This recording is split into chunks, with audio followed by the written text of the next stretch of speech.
ਅਗਲੀ ਜਿਹੜੀ ਖਬਰ ਆ ਉਹ ਵੀ ਵਾਰ ਪਾਵਰਸ ਰੈਜੂਲੇਸ਼ਨ ਦੇ ਨਾਲ ਹੀ ਜੁੜੀ ਹੋਈ ਆ ਤੇ ਉਹਦੇ ਵਿੱਚ ਇਹ ਦੱਸਿਆ ਜਾ ਰਿਹਾ ਕਿ ਜੰਗੀ ਸ਼ਕਤੀਆਂ ਦੇ ਜਿਹੜੇ ਅਜਿਹੇ ਮਤੇ ਨੂੰ ਮਨਜ਼ੂਰੀ ਦਿੱਤੀ ਹੈ ਜਿਹਦੇ ਵਿੱਚ ਜੋ ਈਰਾਨ ਦੇ ਵਿਰੁੱਧ ਜਿਹੜੀ ਅਮਰੀਕੀ ਫੌਜੀ ਕਾਰਵਾਈ ਨੂੰ ਰੋਕੂਗਾ। ਅਮਰੀਕੀ ਕਾਂਗਰਸ ਦੇ ਹੇਠਲੇ ਸਦਨ ਨੇ ਰਾਸ਼ਟਰਪਤੀ ਡੋਨਾਲਡ ਟਰੰਪ ਨੂੰ ਚੁਣੌਤੀ ਦਿੰਦਿਆਂ ਕੁਝ ਰਿਪਬਲਿਕਨਾਂ ਨੇ 3 ਮਹੀਨਿਆਂ ਤੋਂ ਚੱਲ ਰਹੀ ਜੰਗ ਨੂੰ ਖਤਮ ਕਰਨ ਦੇ ਲਈ ਡੈਮੋਕ੍ਰੇਟਾਂ ਦਾ ਸਾਥ ਦਿੱਤਾ ਹੈ। ਇਸ ਜੰਗ ਨੇ ਦੇਸ਼ ਅਤੇ ਵਿਦੇਸ਼ ਦੇ ਵਿੱਚ ਕਹਿੰਦੇ ਸਿਆਸਤ ਨੂੰ ਪੂਰੀ ਤਰ੍ਹਾਂ ਬਦਲ ਕੇ ਰੱਖ ਦਿੱਤਾ ਹੈ। ਹਾਊਸ ਦੇ ਸਪੀਕਰ ਮਾਈਕ ਜੌਨਸਨ ਨੇ ਅਜਿਹੇ ਨਤੀਜੇ ਨੂੰ ਰੋਕਣ ਦੀ ਕੋਸ਼ਿਸ਼ ਕੀਤੀ ਸੀ ਜੋ ਜੰਗ ਦੇ ਵੱਧ ਰਹੇ ਵਿਰੋਧ ਨੂੰ ਦਰਸਾਉਂਦਾ ਹੋਵੇ। ਉਹਨਾਂ ਨੇ 2 ਹਫ਼ਤੇ ਪਹਿਲਾਂ ਸਦਨ ਦੀ ਜਿਹੜੀ ਕਾਰਵਾਈ ਉਹਨੂੰ ਅਚਾਨਕ ਬੰਦ ਕਰ ਦਿੱਤਾ ਸੀ ਜਦੋਂ ਜੰਗੀ ਸ਼ਕਤੀਆਂ ਦਾ ਮਤਾ ਪਾਸ ਹੋਣ ਦੇ ਨੇੜੇ ਬਿਲਕੁਲ ਸੀਗਾ ਤੇ ਜਿਵੇਂ-ਜਿਵੇਂ ਸੰਘਰਸ਼ ਲੰਮਾ ਹੋ ਰਿਹਾ ਟਰੰਪ ਇਸ ਤੇ ਜਲਦੀ ਹੱਲ ਦੇ ਲਈ ਗੱਲਬਾਤ ਕਰਨ ਦੇ ਵਿੱਚ ਸੰਘਰਸ਼ ਕਰ ਰਹੇ ਨੇ ਤਾਂ ਕਿ ਨਾਰਾਜ਼ਗੀ ਜਿਹੜੀ ਆ ਉਹ ਹੋਰ ਨਾ ਵਧੇ। ਸੋ ਹੁਣ ਦੱਸਦੇ ਆ ਕਿ ਜਿਹੜੇ ਹਾਊਸ ਡੈਮੋਕ੍ਰੈਟਿਕ ਲੀਡਰ ਨੇ ਹਾਕੀਮ ਜੈਫਰੀਜ਼ ਉਹਨਾਂ ਨੇ ਇਹ ਗੱਲ ਕਹੀ ਸੀ ਕਿ ਆਪਣੀ ਮਰਜ਼ੀ ਦੇ ਨਾਲ ਸ਼ੁਰੂ ਕੀਤੀ ਗਈ ਇਸ ਲਾਪਰਵਾਹ ਅਤੇ ਮਹਿੰਗੀ ਜੰਗ ਦਾ ਜਿਹੜਾ ਸਿੱਟਾ ਉਹ ਸਾਰਿਆਂ ਨੂੰ ਭੁਗਤਣਾ ਪੈ ਰਿਹਾ ਤੇ ਇਹਦਾ ਅੱਜ ਹੀ ਖਾਤਮਾ ਹੋਣਾ ਚਾਹੀਦਾ। ਨਾਲ ਇਹਨਾਂ ਨੇ ਕਿਹਾ ਸੀ ਵੀ ਸਾਨੂੰ ਆਪਣੇ ਨਾਲ ਸ਼ਾਮਲ ਹੋਣ ਦੇ ਲਈ ਕੁਝ ਰਿਪਬਲਿਕਨਾਂ ਦੀ ਲੋੜ ਹੈ ਤਾਂ ਕਿ ਅਸੀਂ ਆਪਣੀ ਮਰਜ਼ੀ ਤੇ ਲਾਪਰਵਾਹ ਤੇ ਮਹਿੰਗੀ ਜੰਗ ਨੂੰ ਖਤਮ ਕਰ ਸਕੀਏ। ਉਹ ਕਹਿੰਦੇ ਕਿ ਅਜਿਹੀ ਜੰਗ ਜਿਸ ਦੇ ਨਾਲ ਅਮਰੀਕੀ ਜਿਹੜੇ ਟੈਕਸ ਪੇਅਰ ਆ ਉਹਨਾਂ ਨੂੰ ਘੱਟੋ ਘੱਟ 100 ਅਰਬ ਅਮਰੀਕੀ ਡਾਲਰ ਤੋਂ ਵੱਧ ਦਾ ਨੁਕਸਾਨ ਹੋਇਆ ਜੋ ਕਿ ਗੈਰ ਮਾਮੂਲੀ ਹੈ ਤੇ ਇਸ ਨੇ ਸਾਡੇ ਦੇਸ਼ ਨੂੰ ਈਰਾਨ ਦੇ ਮੁਕਾਬਲੇ ਕਮਜ਼ੋਰ ਸਥਿਤੀ ਦੇ ਵਿੱਚ ਉਹ ਕਹਿੰਦੇ ਵੀ ਛੱਡ ਦਿੱਤਾ। ਸੋ ਅਮਰੀਕੀ ਸਿਆਸਤ ਹੁਣ ਇਸ ਮਾਮਲੇ ਦੇ ਵਿੱਚ ਜਿਹੜੀ ਆ ਉਹ ਖਾਸੀ ਭਖੀ ਹੋਈ ਆ। ਜੀ ਅਗਲੀ ਜਿਹੜੀ ਖਬਰ ਆ ਉਹ ਵੀ ਵਾਰ ਪਾਵਰਸ ਰੈਜੂਲੇਸ਼ਨ ਦੇ ਨਾਲ ਹੀ ਜੁੜੀ ਹੋਈ ਆ ਤੇ ਉਹਦੇ ਵਿੱਚ ਇਹ ਦੱਸਿਆ ਜਾ ਰਿਹਾ ਕਿ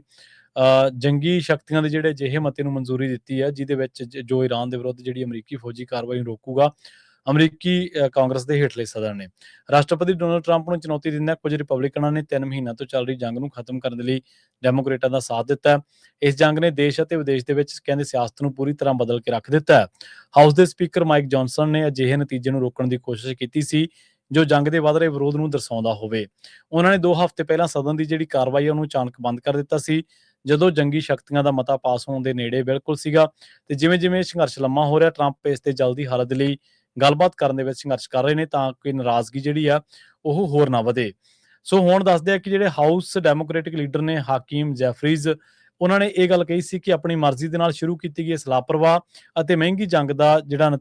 ਸਿੱਟਾ ਉਹ ਸਾਰਿਆਂ ਨੂੰ ਭੁਗਤਣਾ ਪੈ ਰਿਹਾ ਤੇ ਇਹਦਾ ਅੱਜ ਹੀ ਖਾਤਮਾ ਹੋਣਾ ਚਾਹੀਦਾ। ਨਾਲ ਇਹਨਾਂ ਨੇ ਕਿਹਾ ਸੀ ਵੀ ਸਾਨੂੰ ਆਪਣੇ ਨਾਲ ਸ਼ਾਮਲ ਹੋਣ ਦੇ ਲਈ ਕੁਝ ਰਿਪਬਲਿਕਨਾਂ ਦੀ ਲੋੜ ਹੈ ਤਾਂ ਕਿ ਅਸੀਂ ਆਪਣੀ ਮਰਜ਼ੀ ਤੇ ਲਾਪਰਵਾਹ ਤੇ ਮਹਿੰਗੀ ਜੰਗ ਨੂੰ ਖਤਮ ਕਰ ਸਕੀਏ। ਉਹ ਕਹਿੰਦੇ ਕਿ ਅਜਿਹੀ ਜੰਗ ਜਿਸ ਦੇ ਨਾਲ ਅਮਰੀਕੀ ਜਿਹੜੇ ਟੈਕਸ ਪੇਅਰ ਆ ਉਹਨਾਂ ਨੂੰ ਘੱਟੋ ਘੱਟ 100 ਅਰਬ ਅਮਰੀਕੀ ਡਾਲਰ ਤੋਂ ਵੱਧ ਦਾ ਨੁਕਸਾਨ ਹੋਇਆ ਜੋ ਕਿ ਗੈਰ ਮਾਮੂਲੀ ਹੈ ਤੇ ਇਸ ਨੇ ਸਾਡੇ ਦੇਸ਼ ਨੂੰ ਈਰਾਨ ਦੇ ਮੁਕਾਬਲੇ ਕਮਜ਼ੋਰ ਸਥਿਤੀ ਦੇ ਵਿੱਚ ਉਹ ਕਹਿੰਦੇ ਵੀ ਛੱਡ ਦਿੱਤਾ। ਸੋ ਅਮਰੀਕੀ ਸਿਆਸਤ ਹੁਣ ਇਸ ਮਾਮਲੇ ਦੇ ਵਿੱਚ ਜਿਹੜੀ ਆ ਉਹ ਖਾਸੀ ਭਖੀ ਹੋਈ ਆ। ਜੀ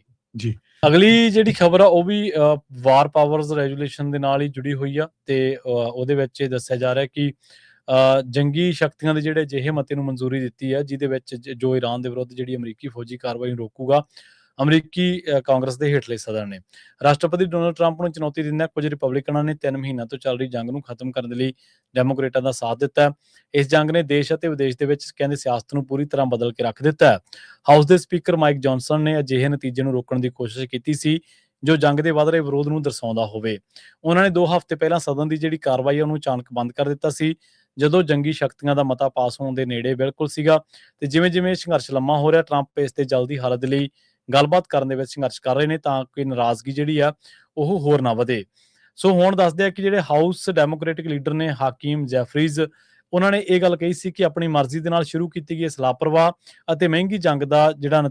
ਸਿੱਟਾ ਉਹ ਸਾਰਿਆਂ ਨੂੰ ਭੁਗਤਣਾ ਪੈ ਰਿਹਾ ਤੇ ਇਹਦਾ ਅੱਜ ਹੀ ਖਾਤਮਾ ਹੋਣਾ ਚਾਹੀਦਾ। ਨਾਲ ਇਹਨਾਂ ਨੇ ਕਿਹਾ ਸੀ ਵੀ ਸਾਨੂੰ ਆਪਣੇ ਨਾਲ ਸ਼ਾਮਲ ਹੋਣ ਦੇ ਲਈ ਕੁਝ ਰਿਪਬਲਿਕਨਾਂ ਦੀ ਲੋੜ ਹੈ ਤਾਂ ਕਿ ਅਸੀਂ ਆਪਣੀ ਮਰਜ਼ੀ ਤੇ ਲਾਪਰਵਾਹ ਤੇ ਮਹਿੰਗੀ ਜੰਗ ਨੂੰ ਖਤਮ ਕਰ ਸਕੀਏ। ਉਹ ਕਹਿੰਦੇ ਕਿ ਅਜਿਹੀ ਜੰਗ ਜਿਸ ਦੇ ਨਾਲ ਅਮਰੀਕੀ ਜਿਹੜੇ ਟੈਕਸ ਪੇਅਰ ਆ ਉਹਨਾਂ ਨੂੰ ਘੱਟੋ ਘੱਟ 100 ਅਰਬ ਅਮਰੀਕੀ ਡਾਲਰ ਤੋਂ ਵੱਧ ਦਾ ਨੁਕਸਾਨ ਹੋਇਆ ਜੋ ਕਿ ਗੈਰ ਮਾਮੂਲੀ ਹੈ ਤੇ ਇਸ ਨੇ ਸਾਡੇ ਦੇਸ਼ ਨੂੰ ਈਰਾਨ ਦੇ ਮੁਕਾਬਲੇ ਕਮਜ਼ੋਰ ਸਥਿਤੀ ਦੇ ਵਿੱਚ ਉਹ ਕਹਿੰਦੇ ਵੀ ਛੱਡ ਦਿੱਤਾ। ਸੋ ਅਮਰੀਕੀ ਸਿਆਸਤ ਹੁਣ ਇਸ ਮਾਮਲੇ ਦੇ ਵਿੱਚ ਜਿਹੜੀ ਆ ਉਹ ਖਾਸੀ ਭਖੀ ਹੋਈ ਆ। ਜੀ